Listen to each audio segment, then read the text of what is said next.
Do you have blocks of your life you can't remember? Like somehow they've just disappeared. Periods of time in your childhood, entire years, where you can't recall at any point anything that occurred in that time. There's a reason for that. It's actually very important to acknowledge what it is that's causing that block. And it has to do with repressed emotion. This is one of the major things that I deal with clients who have severe anxiety, who have problems with maintaining healthier relationships because their relationship with themselves is severed to the point where they can't recall parts of their life where they've denied themselves the right to express an authentic emotion. Say, for instance, a child has gone to school and is petrified of the teacher. They're a bully. We look at it from the eyes of an adult looking back at that child going, it's all right, they'll get through it. It's character building. But through the eyes of the child, the next day is the only day that exists to them. And that is freaking petrifying. That they have to face that and get through it. There is nothing beyond that next day to them that exists as the child. We have to acknowledge, how did that child feel? The reality is that no one was there to support that child. No one was there to validate that child and say you deserve better. It's not that our carers didn't mean to validate or didn't mean to care. It just means they didn't necessarily have the skills to observe the needs of the child. So we're not placing blame on a parent or on teachers or on other relatives.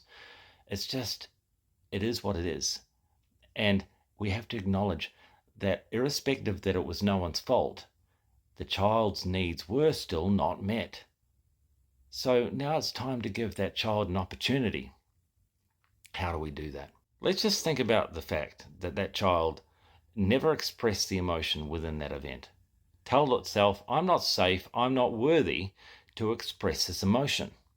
So what we do when we repress an emotion within a traumatic event, it doesn't just repress that emotion, it represses the memories connected to it. So here we are, not being able to recall periods in our life and not knowing why, because we can't remember. And through the eyes of an adult looking back, we think, well, nothing really too bad happened then.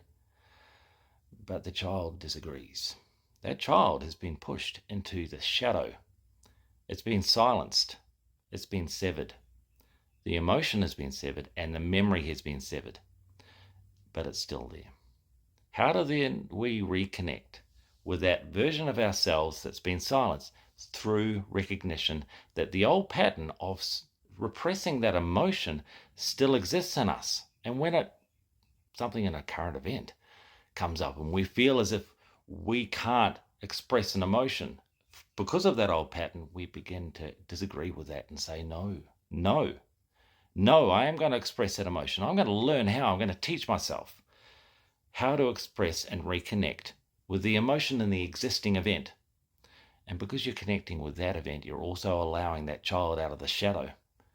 And as you connect with that emotion, that hurt, that grief, that sadness, that pain, that fear, then the child gets to express too.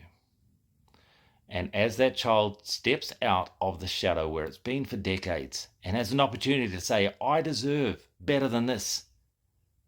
Please hear me. I am going to speak now. Then that emotion is released. And along with the emotions, so are the memories. And those ideas and concepts of things of the past will come back to you. It's time to recognize that our difficulties in relationships stem from our relationship from ourselves. If there is a part of us that we have denied, that we have pushed into the shadow, that we have severed, that's a part of our characteristic. That's a part of our confidence, our self-assuredness that we've also severed. And as we give it a voice, we can bring it back to conscience. And as it comes to conscious, we become more complete. We've restored the relationship with ourselves. And in doing so, it gives us a much better opportunity to establish healthier relationships in full confidence of our own character with others.